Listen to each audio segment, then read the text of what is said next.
My art is also very personal. And because it's so personal, it's like people have to get really close to me to really be able to tell the story correctly. Hmm. And so, like, I remember Karima coming to the strip club that I had worked at to, like, check out the location and see if it was a thing. And you Just know what kind of I sink in mean? that vibe of like the feel of the place, and Yeah, oh, exactly. And that's extremely intimate and that's extremely like scary because often I didn't like combine my two worlds.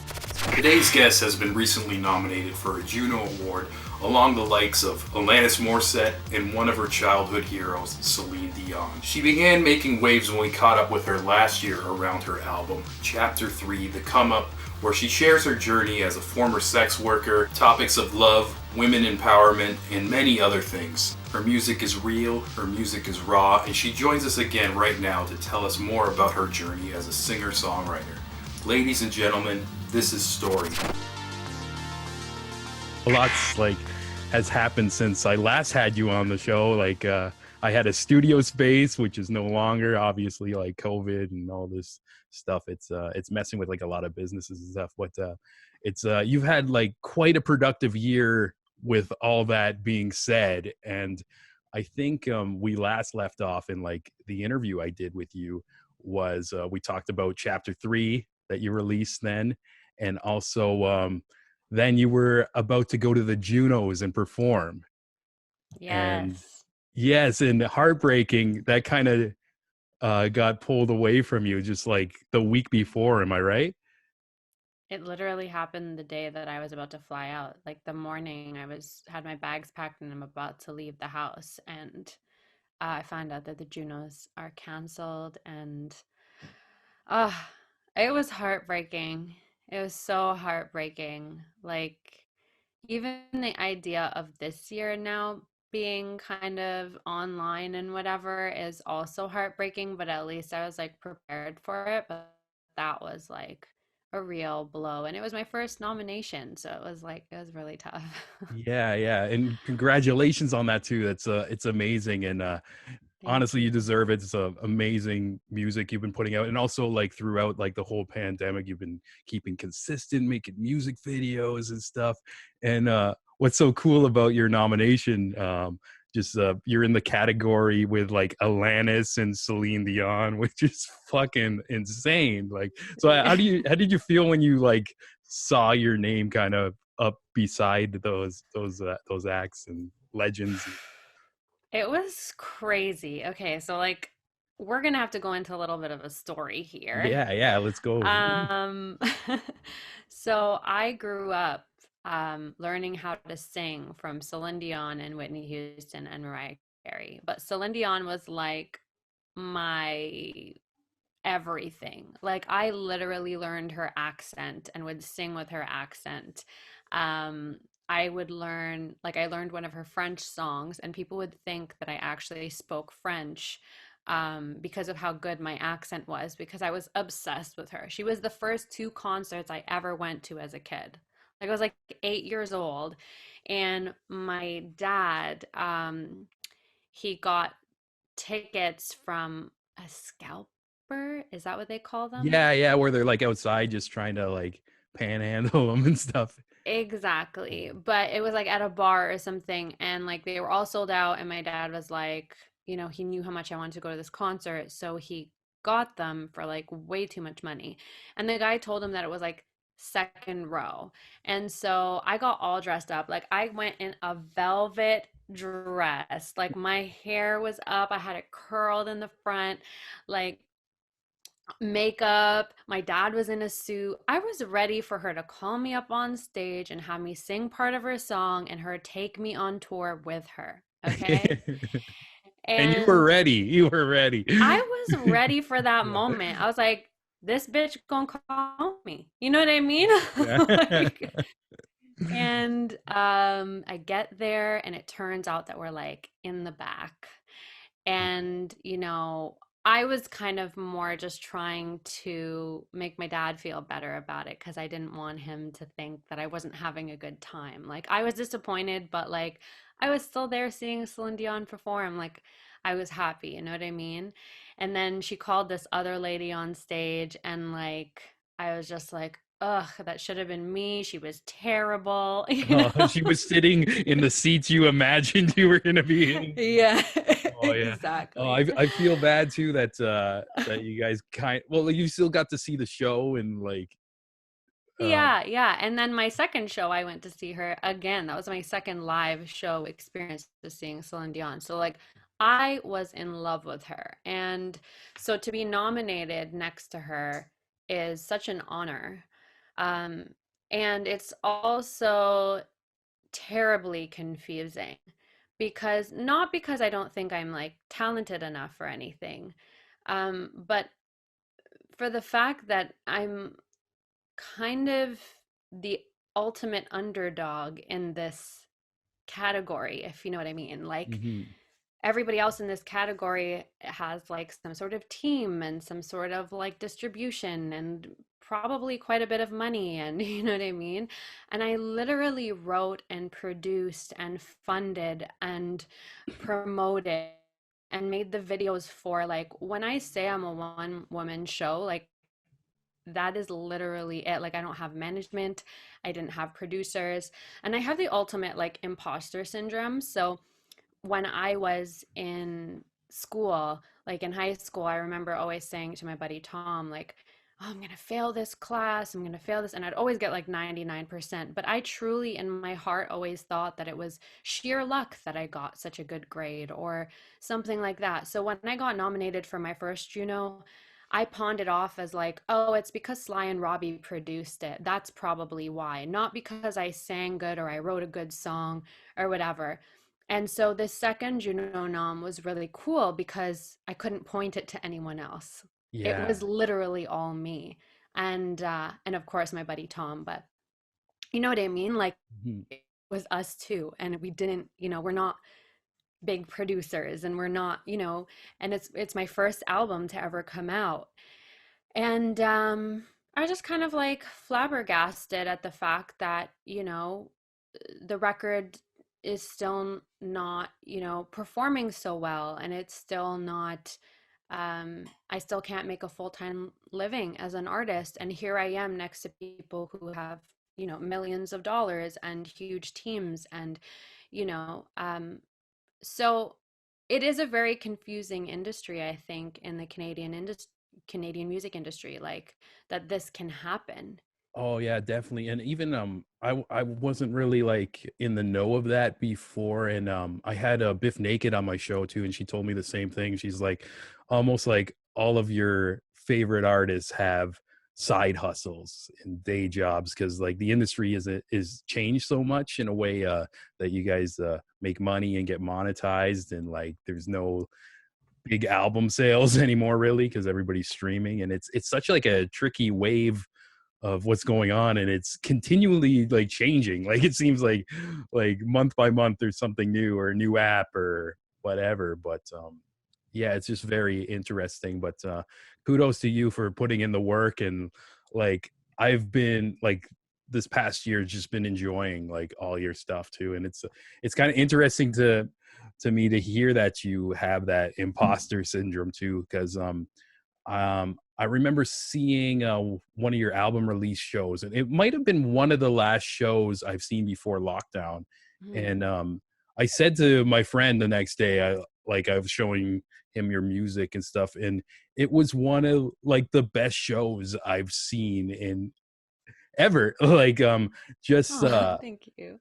um the way you perform and like the songs and stuff. It's you kind of like the set that I saw, you kind of took the audience like on this journey, and Hmm. it's just awesome in a way. But Thank I you. also wanted to ask too. It's like when you are going to perform a set too, are you like conscious of like the track order of like how everything's gonna flow together and stuff? Because you have you kind of can like with your all your songs, you can kind of take people on so many different emotions from like heartbreak to smiling, laughing to like you have like a little fun jokes here and there, and then just like beautiful singing all over the place. But and it all kind of fits into like this one piece. But yeah. Hmm. Thank you. Yeah, I do plan these things.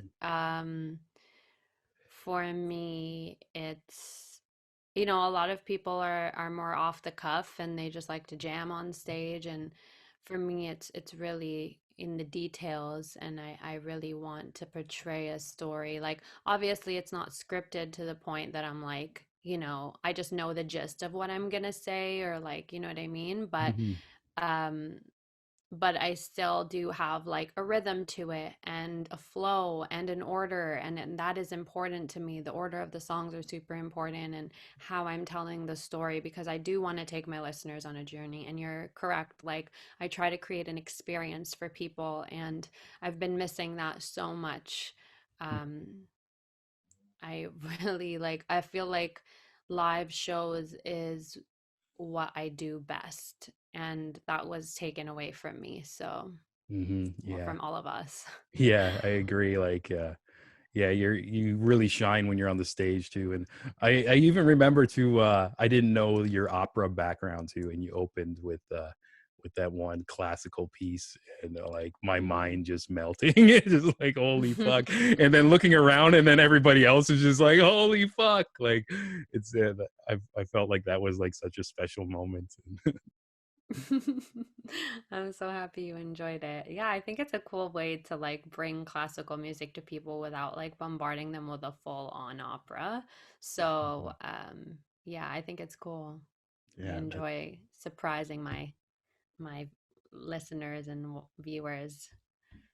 yeah, and with your whole like you mentioned, you're the one woman show, like just chipping away at your craft, and even I noticed like over like the year or two, you've been directing your own music videos, from doing claymation to like very like creative ideas, and you like in just projected so like what am I trying to say? Like executed so well with like the budget you have and everything. Like everything looks so like professional and stuff. And I wanted to ask, like, do you have a background in film and everything like that? No, I don't. I did a few of the music videos for chapter 3 that come up just out of desperation, really, because I just didn't have the budget and I wasn't getting funding, and I was having a hard time, finding directors that, suited my vision. And so I ended up making a few of my own things, but I've been lucky for Interlude 19 to, have a collaborator who was able to just like pull all of this off in quarantine. Her name's Karima Isa, and it was just it was just so great to not have to be the person to do it all. Um, and I hope to, like, I'm still planning to direct stuff now that I've done it. I love it, and I want to continue to you know, I just like dabbling in like different art forms, and I'm a creator, I say. I don't really say like I'm a singer. Like, I'm a creator in all facets.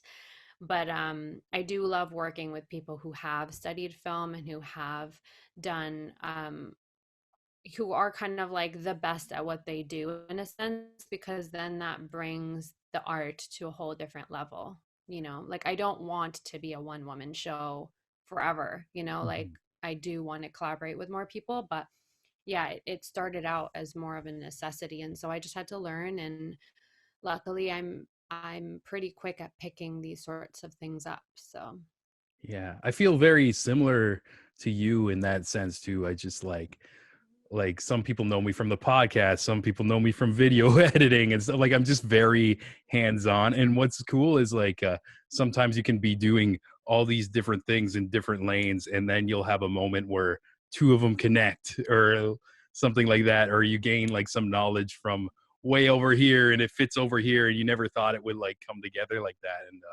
it seems like mhm. that's something that's that's matching well with your music, all your other talents and stuff, just to kind of bring a bigger presentation than just the song itself. Yeah, for sure. I mean, I just wish I had more time to do the art because I have all Mhm. these fabulous ideas, or at least I think they're fabulous. And I just don't have the time to execute them all. I've been finding that 5% of my time is spent making art, and 95% of it is doing admin and managerial work and promotional work and outreach and whatever, and or just trying to make a living. So, so I'm really looking forward to hopefully having a bigger team soon. Anyone who's listening to this who is in, the music industry, quote unquote, I need help. Like, that's what it is. I'm honestly so surprised that people have not been, ringing me up. Like, y'all are Yeah. sleeping, fam. You know, Yeah, like, yeah. what's going on? For sure, for sure. Um, And I yeah, need help. definitely I need like help. I want to do more art. that's good to know. Especially like with this platform I have, a lot of different creators tend to hit me up and say they kind of listen to these episodes just like in the background if they're drawing or editing and stuff, and it kind of gives them a little like push. That's why I love having like people like you on too, to kind of like tell your story and stuff, because I remember I got feedback from your last episode and just people just loved it, and like just Hmm. hearing everything. But hey, if you have some talent that you think can match with what Story's doing, if it fits the vibe or whatever, like she says, hit her up. I know there's a lot of talented motherfuckers who tell me they listen to the show, so please. But yeah, that's so interesting to hear, just like how much you do behind the scenes. And even one thing I absolutely love that you made over the past year was the claymation music video too, and I Mm. can't even imagine the fucking work that went into doing that kind of stop motion, and not only just doing stop motion but just doing it so well as well. Thank you. Yeah, it was a 4-month process in my mother's basement. And I reached out to like two of my friends. And I was just basically like, listen, I know y'all have never done one of these, neither have I. We all don't know what we're doing, but we can Google the shit. So, and they believed in my vision. One of my friends, Roland, he is actually a manager at a restaurant. He's not really like in the arts at all. And then my other friend, Charlotte, she is a makeup artist. So she is artistic and she's made like puppets and stuff, but never done like claymation or stop motion or anything. And so I kind of storyboarded the whole thing and I orchestrated it, and we had $600. That was my budget. Like, that's what we had. And we stretched that shit like so far. And the thing is like, we actually didn't have a lot of like, because clay is pretty expensive. So throughout the video, we actually shot it from top down so that way we could create that monster at the end with all the clay from what we had used to make the other stuff in the beginning. Mm. um and so it's kind of interesting because it goes with the theme of the video, in the sense that like this kind of character consumes all of this stuff, and in the end nothing exists any longer. So like, we don't have, the only thing that exists is the girl, which is like me, and the heart, and nothing else, because it was all the clay was used from the previous props and characters to make this last big character. And it was really more of a financial situation, but it's turned out to be like a really cool take on like consumption and Yeah. how detrimental it is. So it was really interesting, but it's been in like a dozen film festivals. It's won a few awards. I actually thought that that was going to be the thing that maybe got me back into the Junos because I submitted it as my video for music video of the year. So I didn't actually anticipate this Juno nom, but I really thought that I had a chance in that one because I did think it was quite unique, and also the fact that it was just done all like independently with no money and you know Yeah. but yeah, I'm very proud of it. It's probably one of the things that I'm the most proud of so far in my artistry because it really does combine the film and the visual art and the musical aspects and storytelling aspects all together. Yeah, wow. And well, that kind of blows my mind hearing that that's the first time you guys ever did stop motion animation as well. It's like yeah, people who are listening to this, you gotta check it out and yeah, you won't believe her either. Like it's oh wow, like yeah, like my brain is broken right now, but It's so you, funny. It's called Up, and it is I truly believe, like everybody says this, but I truly believe that if you put your mind to anything, that you can actually accomplish it. Like, even if you are not innately good or quote unquote innately good at something, like stop motion takes fucking patience. If you have the patience, then you can get it done. You just have to not listen to those voices in your head that say that you can't do it, or if something goes wrong on the first or second or third try, that it's not worth continuing, you know? Um, I look back at it now and I would have changed so many things, but I learned along the way.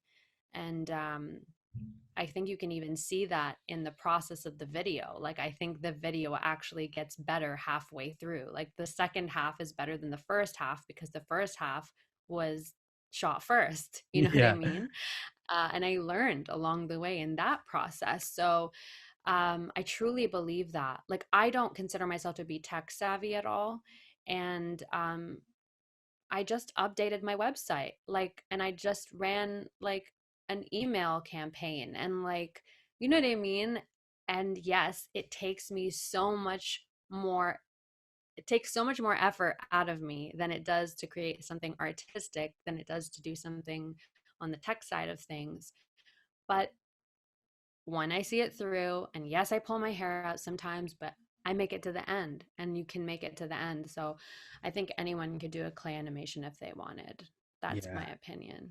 Yeah, and even beyond that, just that spirit, I think it's very important. Like, if you put your intentions in the right place and just go for it, even if you don't know how, it's like you might fail at the beginning, but again, if you don't give up, like you're gonna keep pushing slowly towards your goal and like make it happen. And yeah, like that's something I've been practicing for like the past few years, and it's changed my life, like with just doing different projects or whatever, or just doing following goals that I want in my life. And I wish I kind of had that spirit when I was a little younger as well. Like I feel like I'd be like way ahead of like where I'm at right now.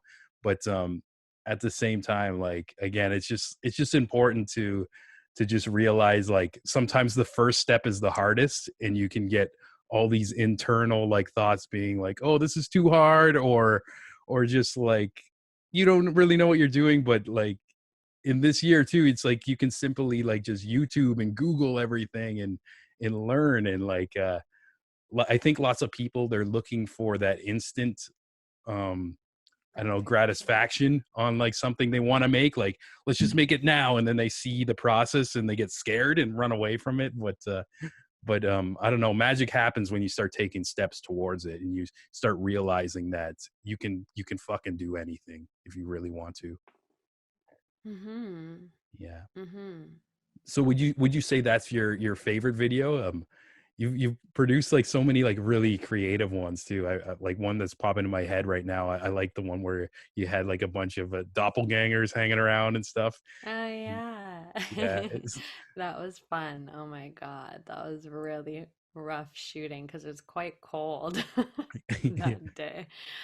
Yeah, there's some really cool concepts. I love them all. I still have a few actually to release for Interlude 19 because we did a video for every single song on the record.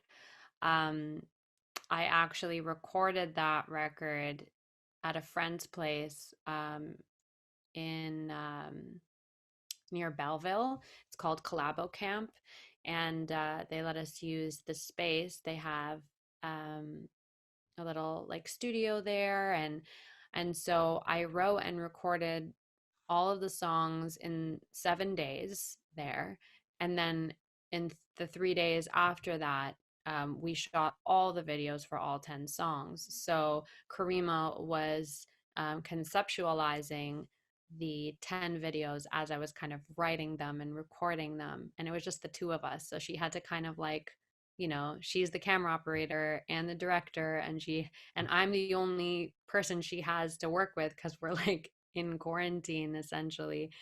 So it was really cool, and I think that's a really, really neat project.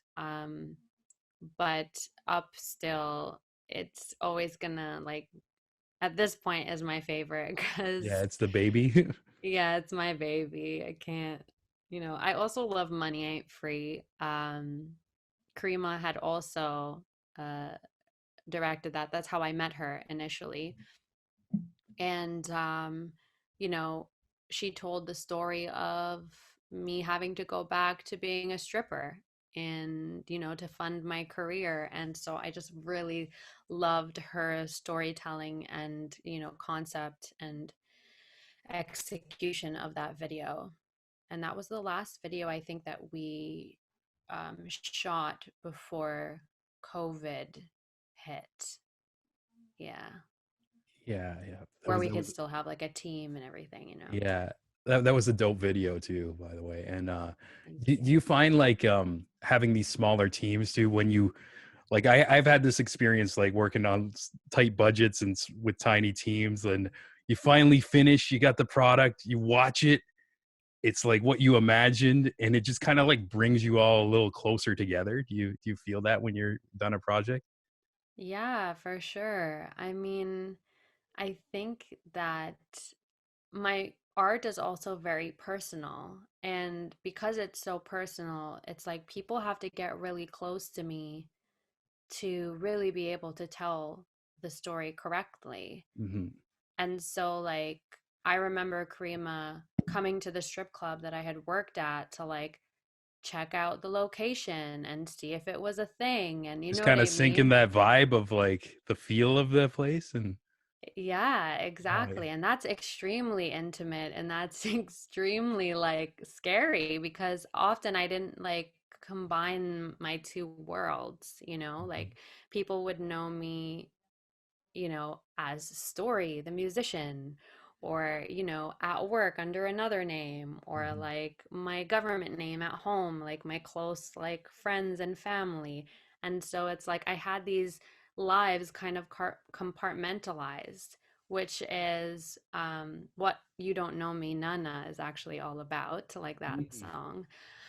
Um, but yeah, so when I am creating this artistry, I often divulge a lot about myself to my teammates because I do want them to get the full scope and to really be able to like dive into these different emotions and different lives.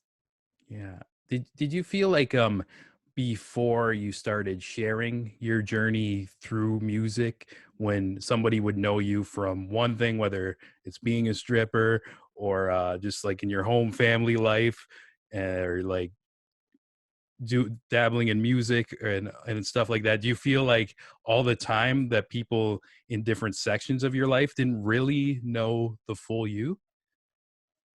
Um, I mean, yeah, but I mean, I think most people feel that way. I think most people never feel like their full self around most people. We're all different characters around different people. And it's not that that's not us, it's just that different people pull out different sides of you. But yeah, I mean, obviously I'm not trying to have my family see like the stripper side of me. Yeah. Yeah, So definitely, definitely. But yeah, would you like, because obviously like it's all out in the open and through your music, but would you ever like talk to them about like some of these things? like the family members that I'm close to, you know, Yeah. but not really Yeah. most of them. I think it's more just like a silent support. Hmm. Yeah, yeah.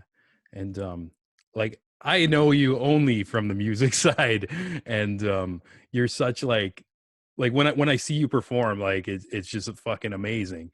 And Yeah. I was wondering if like your time as being on the like the stripper side of things brought you confidence to be in front of people like I don't know. yeah. Um, I think that I just grew up and gained more confidence in myself. Um, I do think that being on stage naked is extremely liberating. I remember that being my favorite part of the job was actually going on stage because, you know, you really just get to learn to be in your body and love your body and like express yourself in a more expansive way than I think most people are generally.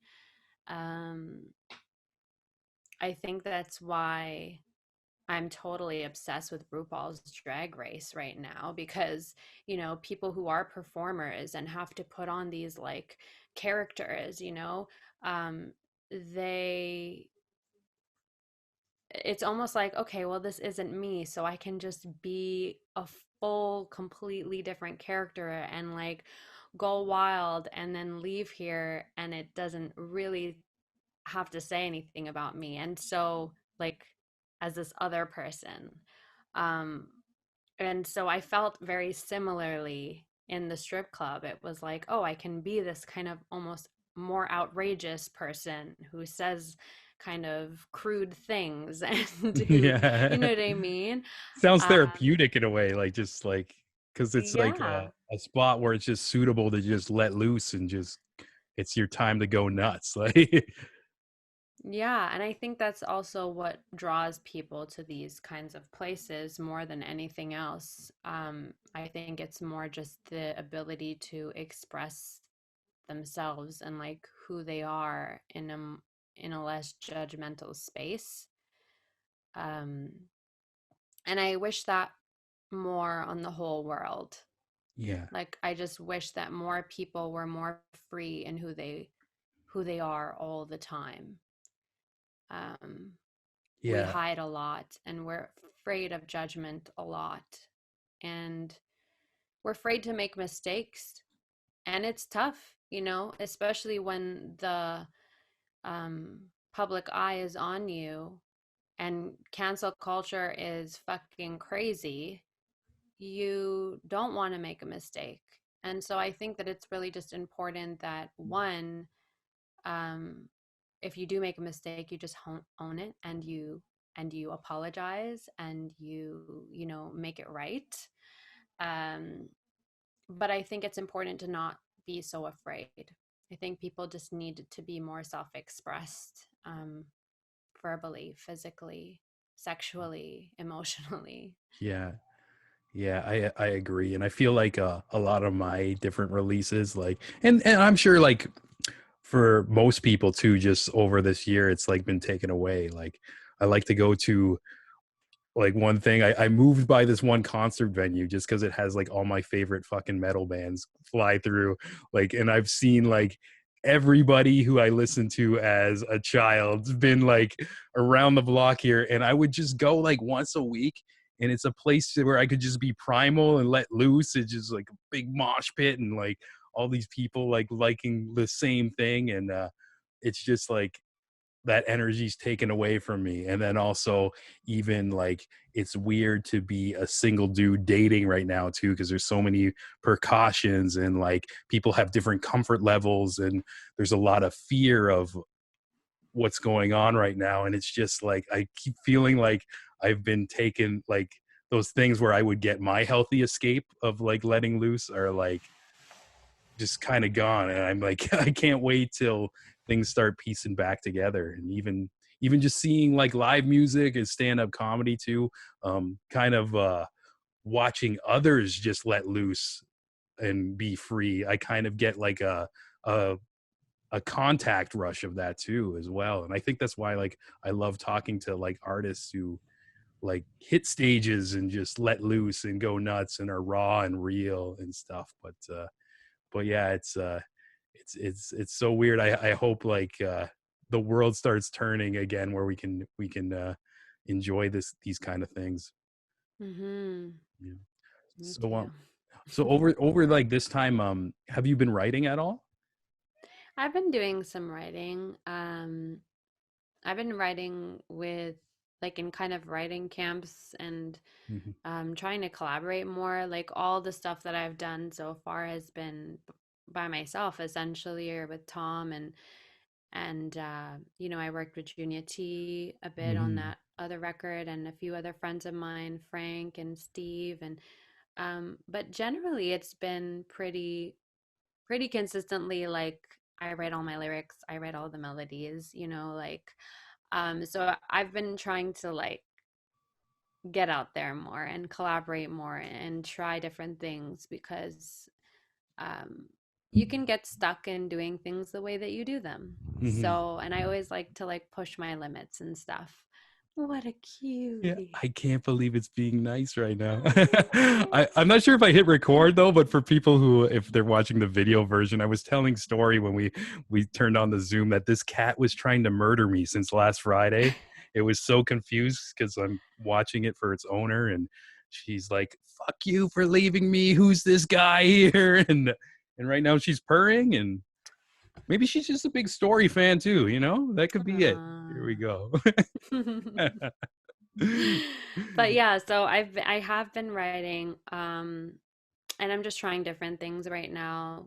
Um, I can't say that I have like a body of work yet that I'm ready to give to the world, but I also feel like I have two really beautiful records that came out last year that have still not been heard by the majority of the world. So I'm not gonna rush. I'm just taking my time to make art. Yeah, And when the muse hits, you know, like then yeah, I think that's the way to do it too. I find like some people they'll get a wave of like good stuff and then kind of use up all their juices on one thing, and they just kind of want to keep that thing going, and they're almost like forcing material. But I think it's always like the best to just kind of go with the flow and just I don't know, like strike when the iron's hot in a way. And like you mentioned, you have a whole plethora of like so many new tunes too, and like just people just need to hear you. And yeah, it's I wish I had a bigger platform. So you're so sweet. I think I don't know, like I think about like your work and like how like when I listen to it too and when I share it with somebody, people are almost like, oh, why haven't I heard of this before, in a way, like because it's just the music's so good, it just speaks for itself. And like I just want to say keep doing your thing, keep crushing it. And I just have a feeling like more good stuff is gonna happen to you. And just Thank you. yeah. From your mouth to God or the universe's ears. I really appreciate it. And I appreciate just everyone who has been listening to my music and supporting me this whole time. And um, you know, because I know what it's like to, you know, want to like what everyone else is liking and to actually look and find things and have an opinion on something that is not famous, that is not, you know, revered by the world, and still like stand by it. Like it, I appreciate that so much. So like thank you so much for being a fan and for supporting what I do. It like means the world to me. Yeah, always. And I hope we can do these annually too, because I don't know, I find like it's kind of cool. I'm starting to do this more often, get like guests back, and it's almost turning into these little audio documentaries. No, Mm. it's like they're easy to do. It just only takes an hour because even before doing the podcast, I always felt like I wanted to make video documentaries, but it takes so much time, and you got to be weird and follow a person for like a year or whatever. But I think this is like a good way to kind of do that, like having you back again, to getting the catch up. And like I've had a couple people on in the past year again, like where I've had them maybe on like their first record and where they're at now, and it's just kind of cool to kind of piece together these stories. And I hope we can do this again down the road in your next chapter 4, would it be, or 5, or Yeah, I don't know. Maybe I'll put out chapter 2 or 1 first. okay, so you're going like the Star Wars timeline where it's like goes backwards. Yeah, backwards, forwards, into the future. I love it. But yeah, on that note, where can people check you out on Instagram? Is Story Music, right? Yeah, it's Story with 2 R's, STORRY music. And then definitely sign up for my email list at storymusic.com. So with Story with 2 R's music.com, because if you do, there are 11 acoustic demo versions of the entire album for you for free that no one else is gonna get because it's Yeah. not gonna be released on Spotify. Those motherfuckers can. I'm just kidding. Um, Kidding, not kidding. You got to be on the good side right now, but then later. It's like... on my site, I have like, if you sign up for my email list, it says "fuck fame, I want a fam," and that's Mm, essentially what I'm going for. Like, I don't need to be a multimillionaire. I don't need to have like everyone, paparazzi following me. That's like, if I have an international reach, that would be amazing because I think that my message is important, but it's not what I need as like a human being. What I need is a family. I need people who are like a tribe, who understand what I do and who are moved by what I do and who reach out to me and tell me their stories, and that inspires me. And so it's really cool. Like, I've gotten like emails from a bunch of my fans and supporters, and it always makes my day better, knowing that I have this like little community of people who are just amazing and wanting the world to be better. So, um, as much as I'm like, so I am a little bit like anti-establishment, anti like all these like mega corporations and all that yeah. shit. But you know, everything is necessary for a reason, I guess. Yeah, for sure. Yeah, and it's a beautiful thing. And this cat's yelling at me. Stop. I don't know if that's going to be on the mic or anything, but I'm going to cut that out. But yeah, once again, like it's so nice to catch up with you. Get your energy too. It's like I mentioned, I've been listening to you all year, and it's I feel like your music too is something like the more I listen to it, the more I like it. Like the first listen I'll like it, but it kind of starts growing on you and you start getting the hooks in your head and everything. And yeah, it's something special. So please keep doing what you're doing, and the fam's gonna grow, I promise you. If for no one else, I will just do it for you. Yeah. That's the best. But yeah, for people who are listening to the audio version of this, we're gonna end with a song from Story. So yeah.